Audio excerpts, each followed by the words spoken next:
Assalamu alaikum wa rahmatullah wa barakatuh. Paix sur ceux qui suivent les guidés, paix et bénédiction sur le prophète sallallahu alayhi wa sallam, sur ses compagnons, ses amis, sa famille, ainsi que sur tous ceux qui le suivront de bonne foi jusqu'au jour du jugement. Bon, aujourd'hui, je vais essayer d'aller vraiment en profondeur, parce que je sais qu'il y a des gens qui aiment bien, bon, tout le monde n'aime pas, mais certaines personnes aiment bien. Et moi, comme j'aime bien aussi, ça tombe bien, on peut partager ça. Je voudrais vraiment aller en profondeur avec tout le vécu, les expériences, les remises en question, les autocritiques qu'on peut faire quand on a un certain âge. Bon, c'est moins évident quand on est jeune. Parce qu'il faut savoir, bon, déjà avant de commencer, petit préambule. Il faut savoir que les choses sont ainsi faites que quand on est jeune, on a beaucoup de certitudes. Alors on a beaucoup de certitudes, pourquoi ? Parce qu'en fait, quand on est jeune, on est empressé. Et on est empressé d'assouvir ses émotions passagères. Et donc, comme on veut les assouvir, dans tous les domaines, pensée, religieuse, etc., ben en fait, on prend des raccourcis. On triche. On simplifie les choses compliquées. On fait semblant de ne pas voir les paradoxes, les conséquences négatives, etc. Et on a comme ça des raisonnements très brutaux, très drastiques, qui sont évidemment faux, mais on sait qu'ils sont faux avec le temps. Quand on est jeune, ben fatalement, on est victime de sa situation, puisqu'on fonctionne comme ça. Après, c'est pas tous les jeunes, mais bon, je parle en général. Donc, j'estime être arrivé quand même à un point de ma vie, vu l'âge et vu l'expérience. Quand même, faut dire la réalité, j'ai pas mal d'expérience dans tout ce qui est relations humaines, relations hommes-femmes, etc. J'approche tout doucement, c'est pas fini, on évolue tous les jours, je sais pas combien de temps il me reste. J'approche tout doucement en fait d'une compréhension de plus en plus fine de tout ça. Et bien évidemment, au final, on se rend compte que Allah Azawajal dans le Coran, ben en fait, il nous a simplifié la tâche et expliqué d'une manière très directe les choses. Mais parfois, il faut les vivre soi-même pour comprendre, mesurer et être pleinement convaincu sur tout ça. Alors, ce que je voudrais que les plus jeunes retiennent, toujours dans un souci de vous faire gagner du temps, si ça peut vous faire gagner quelques années, ça serait déjà bien. Parce que je vous rappelle que des gens comme moi, mais pas que moi, d'autres gens de ma génération ou qui n'ont pas eu accès à l'internet, aux réflexions des uns et des autres, ben, ils ont dû se débrouiller tout seuls face à la réalité inconnue.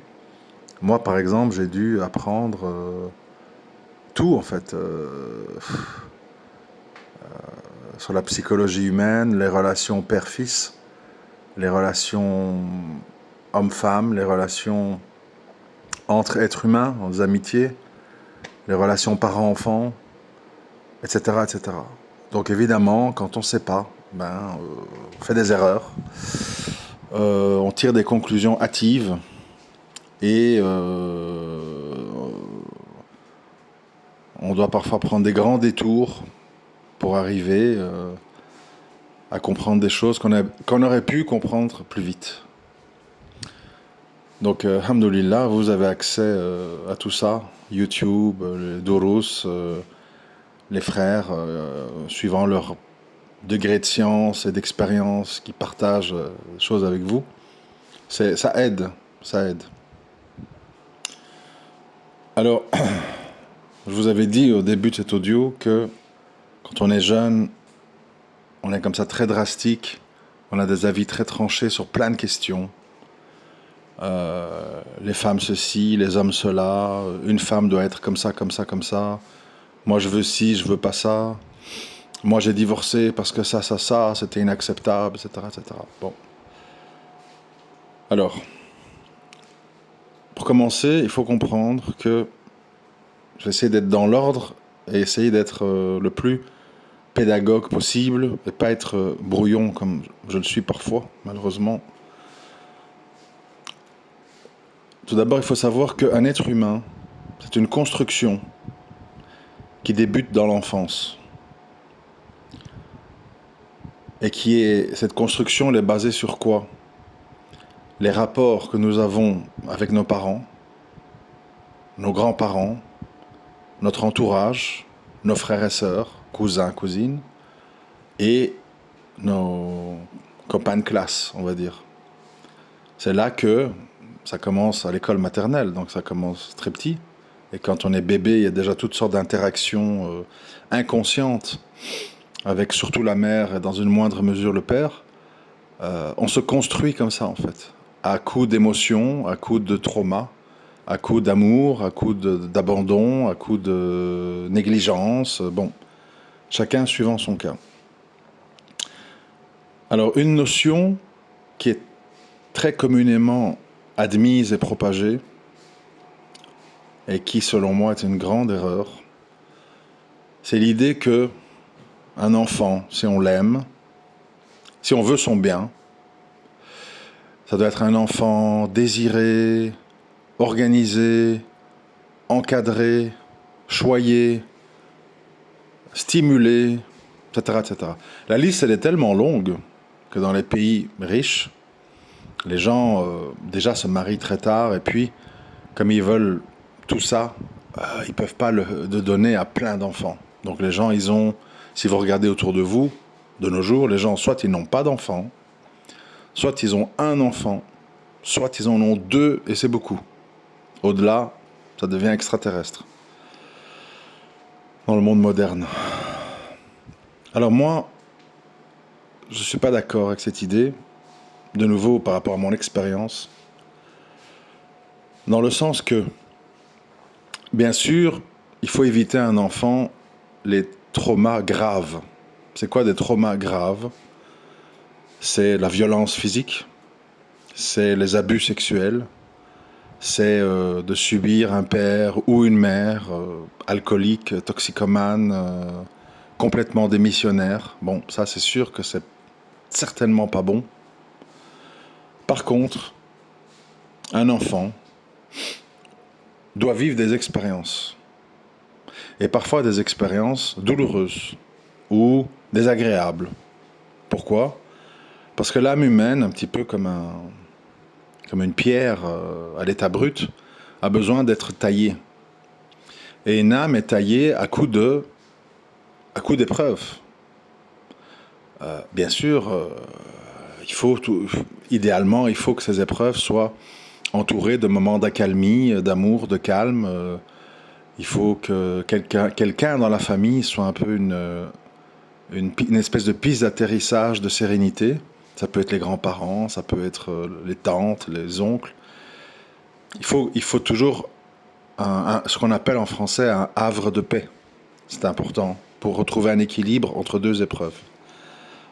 Par contre, j'ai constaté, peut-être vous aussi, que les gens qui ont une vie trop lisse, tout le monde s'aime, on part en vacances, on manque pas d'argent, mon petit chéri, ma petite princesse, etc., etc., ça mène à des gens un peu vides. Ça mène à des gens qui n'ont pas appris grand-chose. C'est des gens un peu, ce que moi j'appelle les gens perroquets, c'est-à-dire ils répètent ce qu'ils ont appris à l'école, ce qu'ils entendent à la télé, ce que les profs leur ont dit. Et puis la vraie vie, ils ne la connaissent pas en fait. Pour eux, c'est quelque chose qui ne les concerne pas. On retrouve là-dedans, par exemple, beaucoup de ce qu'on appelle les bobos de gauche progressistes, c'est-à-dire des gens, faut recevoir tous les immigrés de la planète, à bas la pollution, à bas le racisme, à bas le patriarcat, le machisme, les femmes battues, bon, tout ce truc-là en fait. Donc ce sont des gens en fait qui sont qui répètent comme ça des grands concepts. Et bien évidemment, parce que n'en déplaise à ceux qui ne s'en rendent pas compte, l'être humain, d'une façon ou d'une autre, va toujours avoir ce que moi j'appelle sa charia personnelle. C'est-à-dire que tout être humain, à un moment donné, a sa notion du bien et du mal, de l'acceptable et de l'inacceptable. Et si c'est pas basé sur l'islam, ben ça sera basé sur autre chose. Sur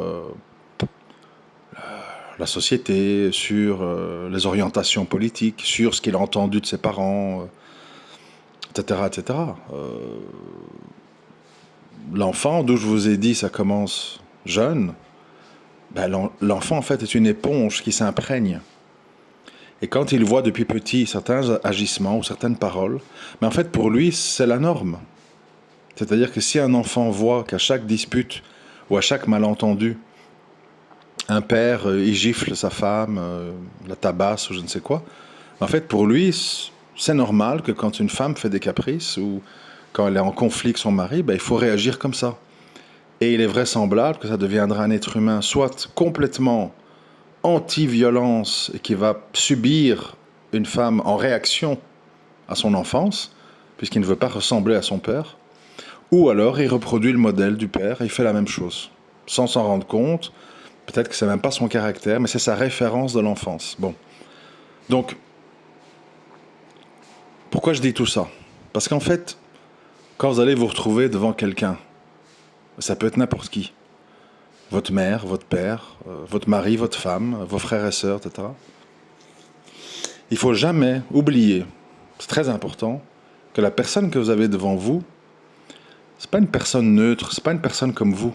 C'est une personne qui a eu un schéma de vie, qui a eu un parcours de vie, qui a eu des traumatismes que vous n'avez pas eu, ou l'inverse, qui n'a pas les traumatismes que vous avez eus.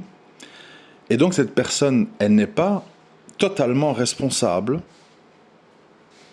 Je dis bien totalement, parce que bon, il y a toujours le libre choix, le libre arbitre. Sinon, il n'y aurait pas de jour de jugement. Bon, ça, c'est un autre sujet que je devrais développer, parce que c'est un autre problème, cette histoire-là. Donc ça veut dire qu'on est responsable de nos actes. Quoi qu'il s'est passé dans nos vies. On ne peut pas dire, parce que j'ai eu une enfance comme ça, ben en fait, je fais zina et on n'applique pas la peine sur moi. Ça ne fonctionne pas comme ça. C'est-à-dire que voilà, on a tous un parcours, mais il y a des lignes rouges pour tout le monde. Quel que soit votre parcours, votre vécu, il y a des choses qu'on peut et qu'on ne peut pas faire, il y a des limites, etc. etc. Mais au-delà de ça, dans vos rapports humains, vous ne devez jamais oublier que la personne qui est devant vous n'est pas totalement responsable de qui elle est. Je n'ai pas dit ce qu'elle fait, hein, je dis de qui elle est, de comment elle fonctionne. Il est normal de comprendre qu'une femme qui a subi, je ne sais pas, des viols, qui a été trompée par plusieurs personnes, elle a des a priori, elle a des blocages, elle a des traumas. Logique, il ne faut pas être Einstein pour comprendre ça. Donc, dans vos rapports humains, quand vous avez des conflits avec père, mère, mari, femme et compagnie, il faut toujours se remémorer le parcours. Quelle jeunesse il a eu, quelle adolescence il ou elle a eu, qu'est-ce qui s'est passé dans sa vie, comment étaient ses parents avec lui ou avec elle, etc. etc. Ça, il faut se poser une série de questions. C'est important, pourquoi? Parce qu'on peut comprendre. C'est très important de comprendre dans la vie. Moi, par exemple, j'ai eu des conflits quand même assez lourds avec mon père sur certains de ses choix de vie, certaines de ses réactions, avec ma belle-mère, etc. Et aujourd'hui, je me rends compte en fait que j'étais très sévère. J'étais très sévère parce qu'en fait, je me suis projeté sur mon père. J'ai dit, mais si moi j'étais lui, je ferais ça, ça, ça, ça, ça. Oui, mais le problème, c'est que lui, il n'a pas eu ma vie. Mon père a eu une autre vie. Il a eu des parents différents. Il a eu une jeunesse différente. Il a eu des exemples, des choses qu'il a vues différents. Et donc, il réagissait différemment que moi par rapport à certaines circonstances que je ne tolérais pas à l'époque. Et si j'avais compris, et si j'avais tenu compte de tout ça, ben, j'aurais peut-être pas été d'accord avec tout ce qu'il a fait ou dit, mais je l'aurais au moins compris. Parce que dans la vie, c'est ça le point où je veux vous amener. Dans la vie, on ne peut pas vivre avec tout le monde. On ne peut pas se marier avec n'importe qui. On ne peut pas passer beaucoup de temps avec n'importe qui. Pour plein de raisons. Mais nous devons vivre en société. Et quand on a une famille, ben, on doit aller aux réunions familiales, pour les fêtes, le ramadan, etc. On doit côtoyer des gens parfois par obligation, des collègues de travail, je sais pas tout quoi. Donc, on ne peut pas échapper au fait de devoir comprendre les gens. Comprendre dans le but de désamorcer certaines crises, de ne pas dramatiser, de ne pas se retrouver dans des situations rocambolesques et de dire, bon, moi évidemment, je réagirai pas comme ça, je comprends pas. Mais je peux comprendre si je me mets dans la place de cette personne. Alors déjà, si on comprend, ça enlève beaucoup de l'agressivité, de la haine, etc. Euh, pour faire une petite parenthèse, parce que bon, il y a un peu des rumeurs qui circulent, donc autant clarifier les choses, et puis on n'en parlera plus, parce que c'est ma vie privée. Oui, oui, effectivement, je suis remarié, etc., etc. Je ne souhaite pas parler, faire les erreurs du passé, je ne souhaite pas parler de mes ex-femmes, qu'Allah leur donne mieux que moi. Et Allah sait mieux les choses, c'est tout ce qui importe. La vie continue, et chacun a le droit d'être accompagné, si Allah le permet, par un frère ou une sœur de bien. Donc voilà, oui, c'est vrai, c'est pas des rumeurs. D'ailleurs, pour ceux qui pensent que je suis raciste, anti-Maroc, etc., donc mon épouse est d'origine française, d'origine marocaine, Chleu de Agadir. Elle a 17 ans de moins que moi, et alhamdoulilah, voilà. Donc pour clarifier les choses et qu'on arrête les ragots, etc., qui vont dans tous les sens.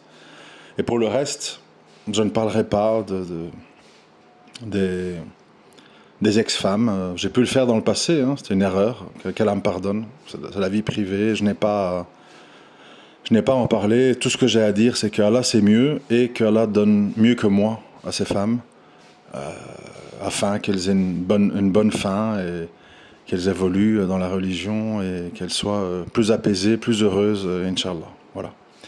Donc, je dis ça pourquoi en fait? Parce que, comme vous le voyez, je ne suis pas dans la haine, quoi. Avant, j'étais dans la haine. Parce que je ne comprenais pas. Vous comprenez? Quand on ne comprend pas, ça rend haineux.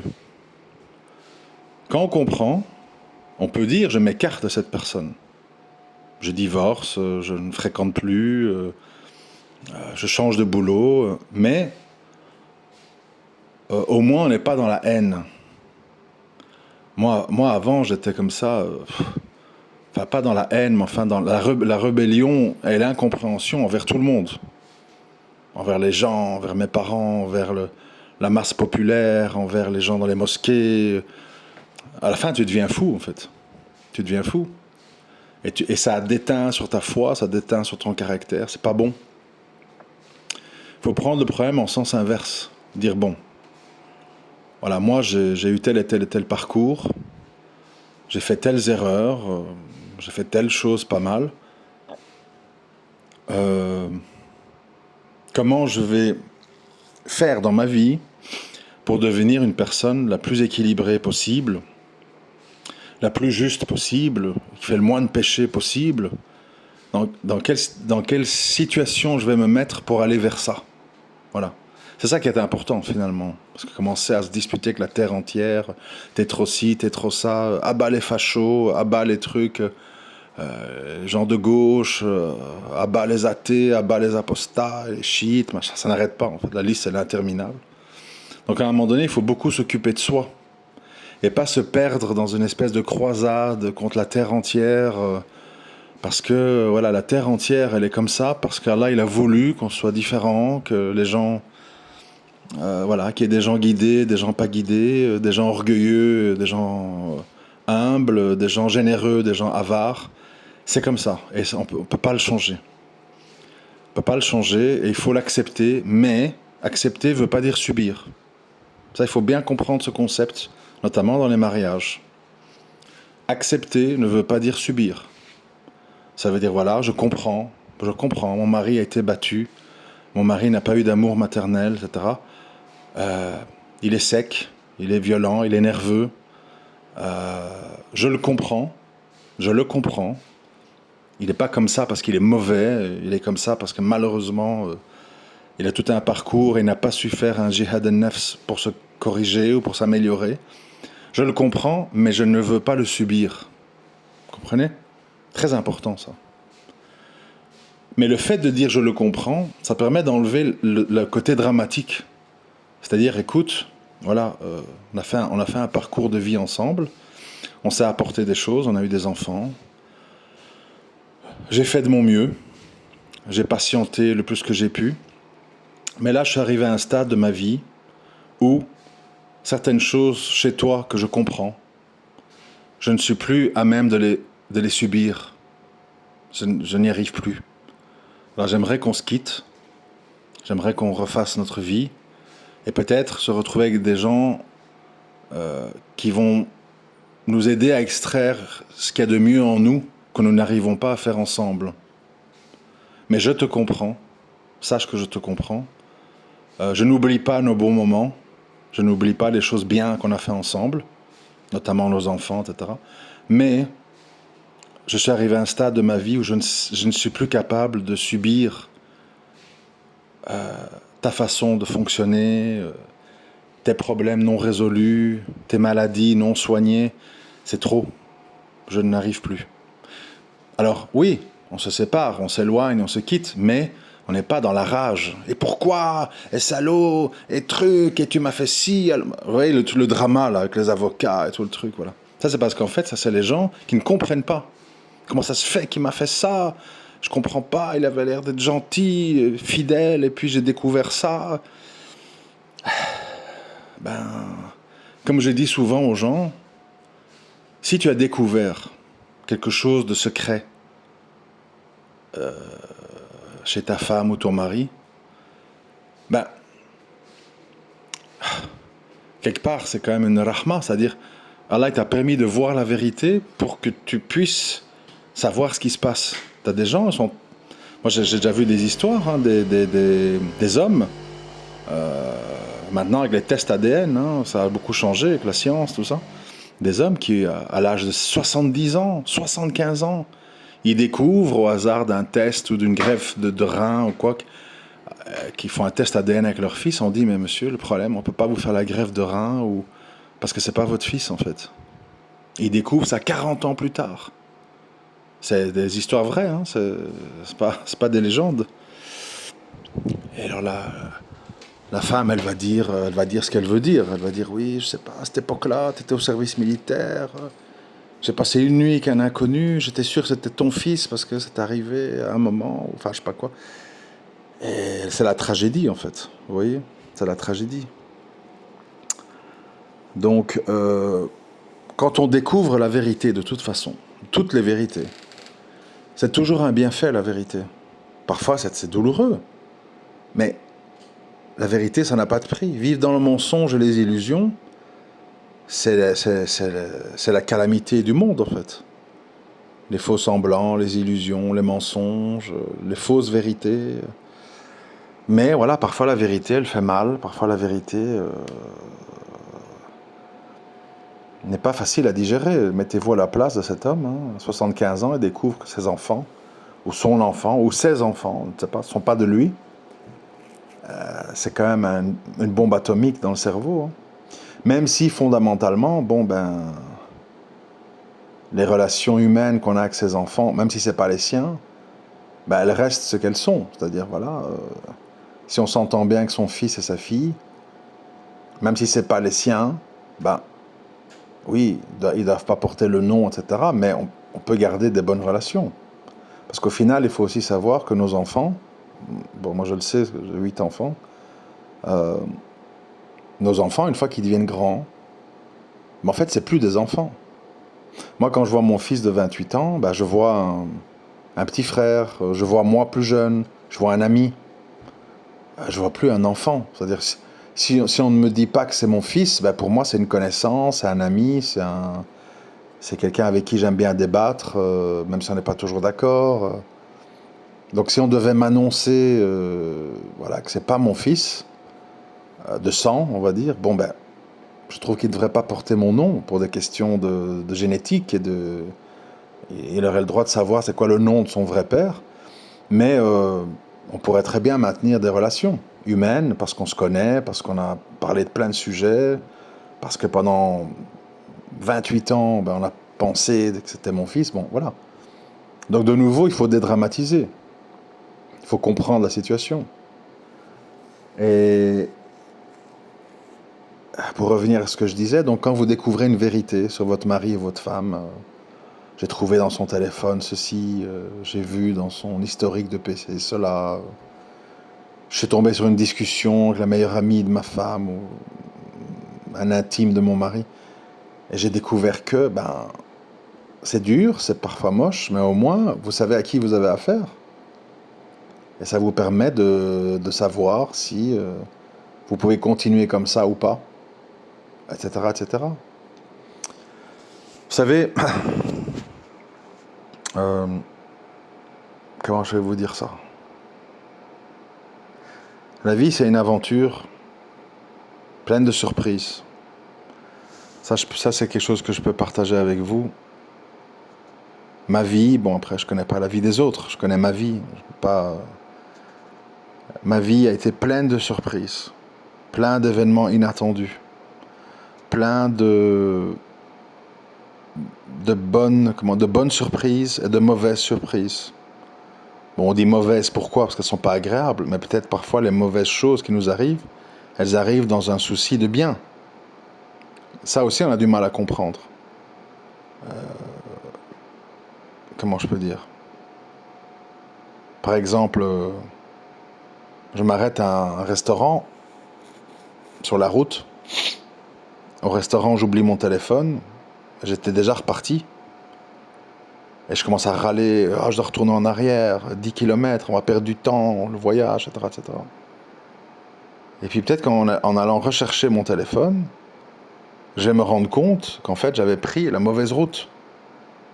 Et donc, au lieu de perdre du temps, au lieu de gagner du temps, enfin non, au lieu d'en perdre, je vais en gagner parce que j'ai oublié mon téléphone.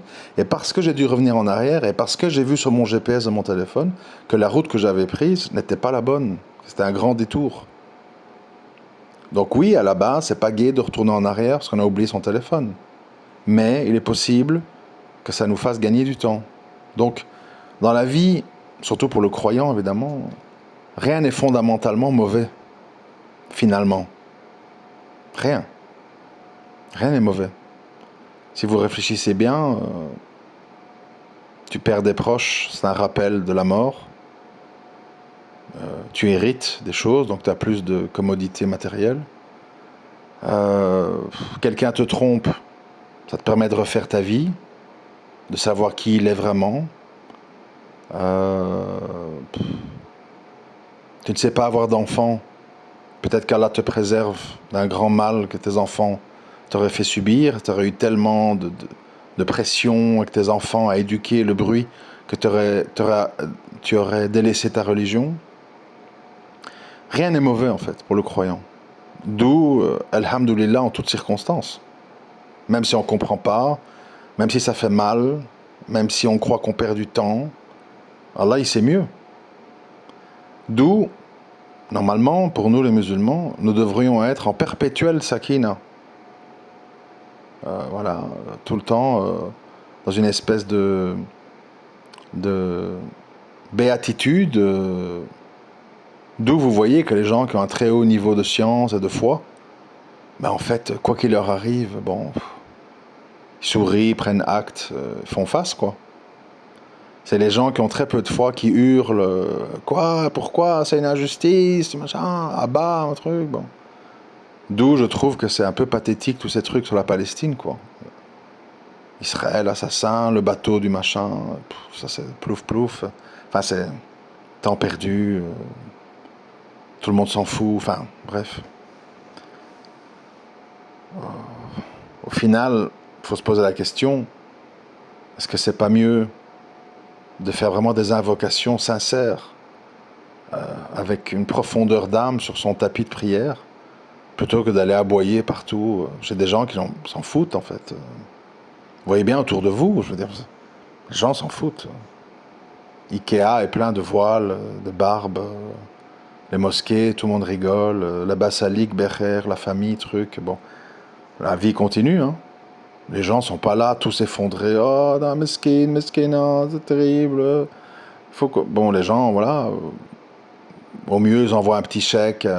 Enfin, bon, bref, vous connaissez ma chanson, je vais pas la répéter à chaque fois. C'est l'humain, quoi. L'humain est très égocentrique, très tourné vers ses problèmes, ses besoins, ses objectifs, ses problèmes.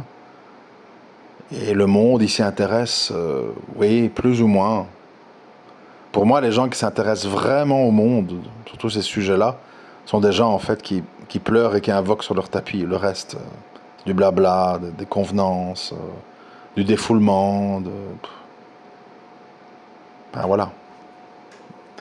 Donc, je sais plus pourquoi je dis ça, mais c'est pas grave. Donc, je veux dire, il faut vraiment qu'on aborde nos vies avec beaucoup plus de douceur, d'humilité, de soumission, etc. Toujours dans l'action. On fait les sabbats, bien sûr. On s'assoit pas, on dit Inch'Allah, j'attends, non. Voilà. Mais, comment je peux vous expliquer ça? Il faut être dans une sorte d'action passive, mais qui devient active quand on voit un signe d'Allah. Je m'explique. Je vous donne un exemple. Voilà. Moi, durant toutes ces années, j'étais concentré sur des questions de gestion de couple, les enfants, les déménagements, les problèmes, machin. Et je n'ai pas interagi avec des femmes, ni par écrit, ni verbalement, etc. Et personne s'est vraiment présenté à moi en me disant ceci ou cela. Bon.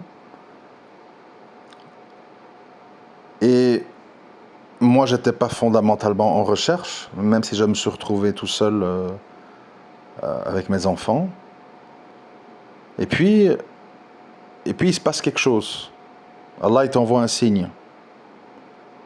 Alors, soit tu le perçois et tu montes dans le train, soit tu le perçois pas et après tu vas dire ouais, ce truc, je suis tout seul, c'est difficile, j'ai personne dans ma vie.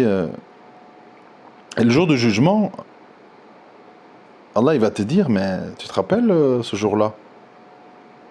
Et l'autre jour, et l'autre jour, 2, 3 fois, je t'ai ouvert des portes pour que tu puisses refaire ta vie, pour que tu sois avec quelqu'un de bien, qui te correspond. T'as pas voulu, t'as eu peur, t'as rejeté parce que la fille était trop noire, trop blanche, pas vierge, qu'elle venait de telle famille, qu'elle venait de tel pays. T'as pas voulu. Donc, tu es responsable de ta situation. C'est très important, mes frères et sœurs, d'être en éveil dans la vie sur les signes qu'Allah t'envoie. Il faut être très attentif. Parce que nous, les êtres humains, on aime beaucoup se plaindre. On aime beaucoup emprunter les voies du haram. Relations illicites, chats interminables pendant des mois, inscriptions sur des sites de rencontres non islamiques, parce que sur les sites islamiques, il n'y a pas de photos, donc on se dit, bon, je préfère voir la fille. Enfin, je connais les chansons, hein. Bon. Et puis on s'étonne, en fait. Ah, j'ai pas de baraka, ah, il m'arrive rien de bien, ah, je tombe que sur des cassos, des michtos. Oui, mais bon. Est-ce que tu as demandé à Allah une issue licite et favorable? Ou tu as juste fait le rebelle, j'en ai marre de ma vie, j'en ai marre des femmes, j'en ai marre des hommes, bah maintenant je fais à ma façon. Ah, voilà, ça c'est autre chose. Quand l'orgueil et la désobéissance s'installent, il ne faut pas s'étonner de l'issue. Perte de temps, perte d'argent, perte de sentiments. Donc, voilà, le croyant, il comprend l'humanité. Il se rapproche des gens qui lui sont un bien dans sa religion et il s'éloigne des gens qui sont un mal pour sa religion, même s'il les comprend. Il est à l'écoute des signes d'Allah. Il est attentif. Et il est prêt à enclencher la première vitesse s'il sent quelque chose de bien pour lui, qu'Allah l'envoie. Le croyant, il est serein. Il est serein. Il n'y a pas de puissance en dehors d'Allah. Rien ne peut m'arriver sans la volonté d'Allah. Si un mal me touche, ça vient de mes propres mains, etc. Donc normalement, le musulman doit être extrêmement serein. C'est une obligation pour nous. Sinon, on ouvre la porte. On ouvre la porte à Shaitan, en fait. Je veux pas, et pourquoi, et machin. D'où je vous ai dit, dans l'histoire des couples qui se séparent, il faut faire la part des choses. Il faut être juste. Oui, c'est vrai que cet homme était violent. Voilà, il frappait, machin. Mais, je divorce de lui, je m'en sépare, mais je n'oublie pas qu'il a toujours été généreux, que c'était un bon père, qu'il a toujours ramené de l'argent à la maison. Il m'a toujours défendu quand ma mère et mon père m'humiliaient ou me rabaissaient. Alors c'est vrai que je supporte plus sa violence, ses insultes, ses cris devant les enfants, mais j'oublie pas le reste. Tout n'était pas noir. Alors pourquoi je dis que c'est important de se rappeler de tout ça? Ça permet de se quitter gentiment, en fait. Ça permet de se quitter gentiment. Dire je ne supporte plus les défauts de l'autre, je ne supporte plus le caractère de l'autre, au bout de 5, 10, 15 ans.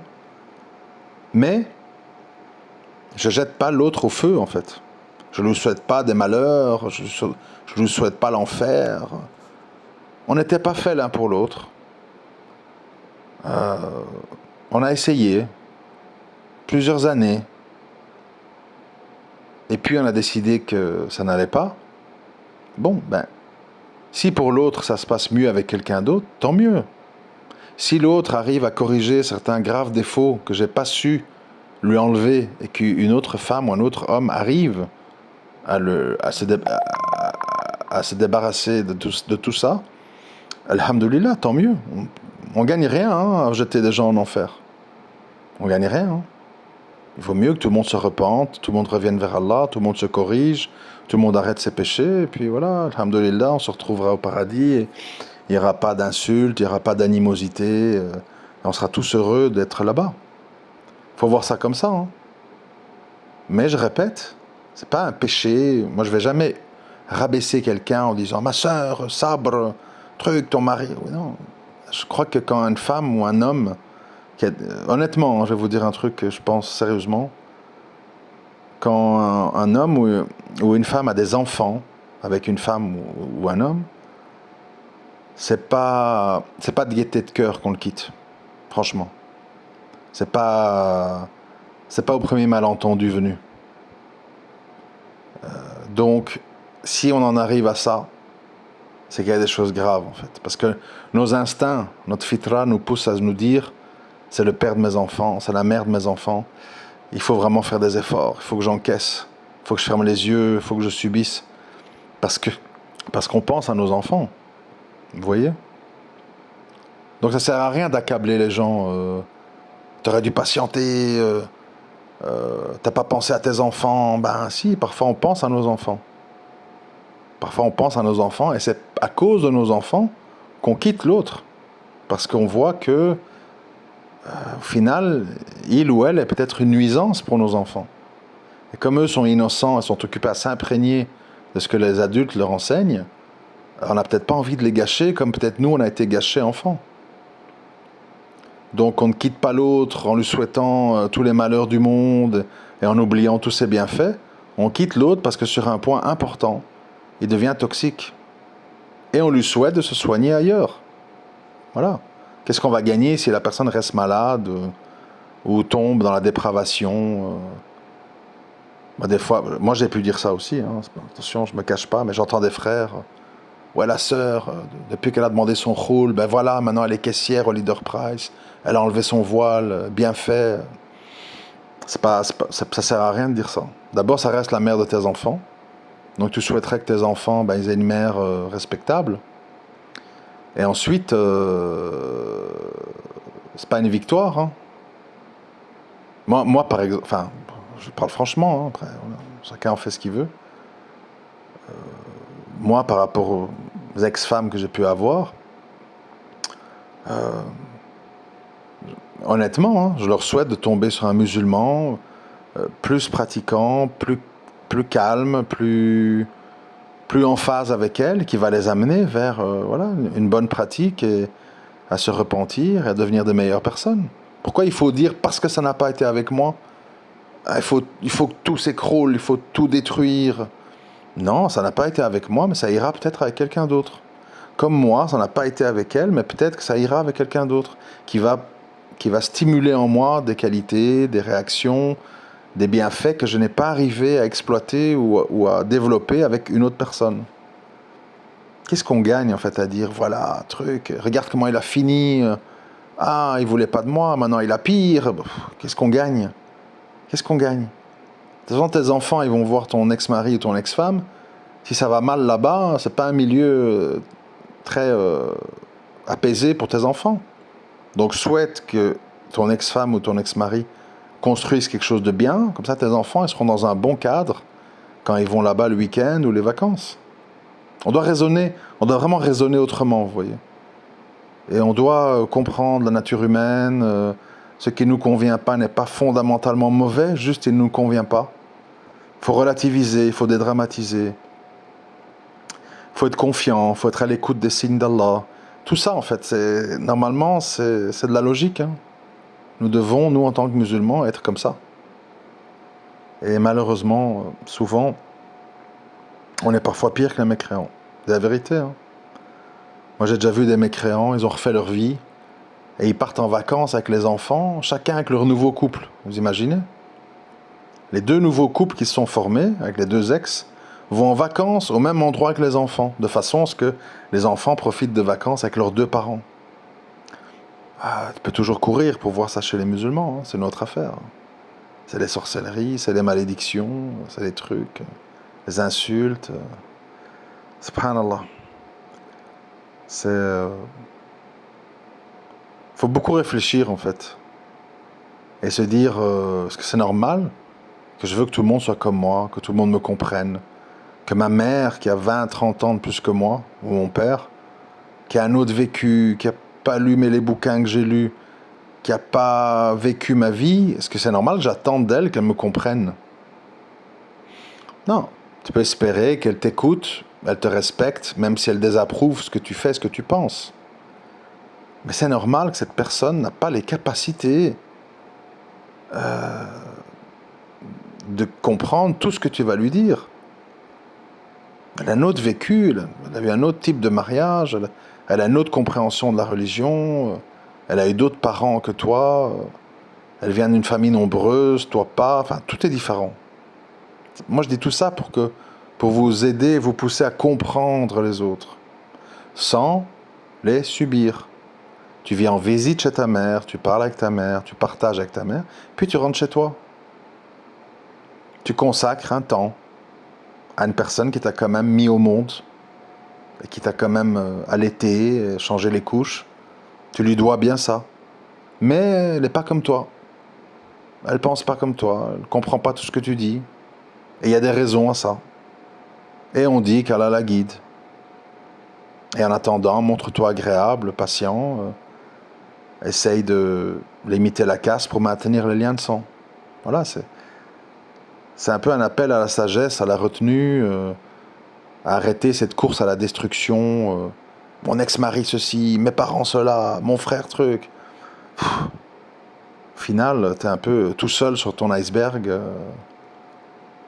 C'est un peu dur. Hein. C'est pas l'idéal. Encore plein de choses à dire, mais nous sommes déjà à 45 minutes. Je ne veux pas non plus vous fatiguer. Et donc, suite au prochain épisode, Inch'Allah. Assalamu alaikum wa rahmatullahi wa barakatuh.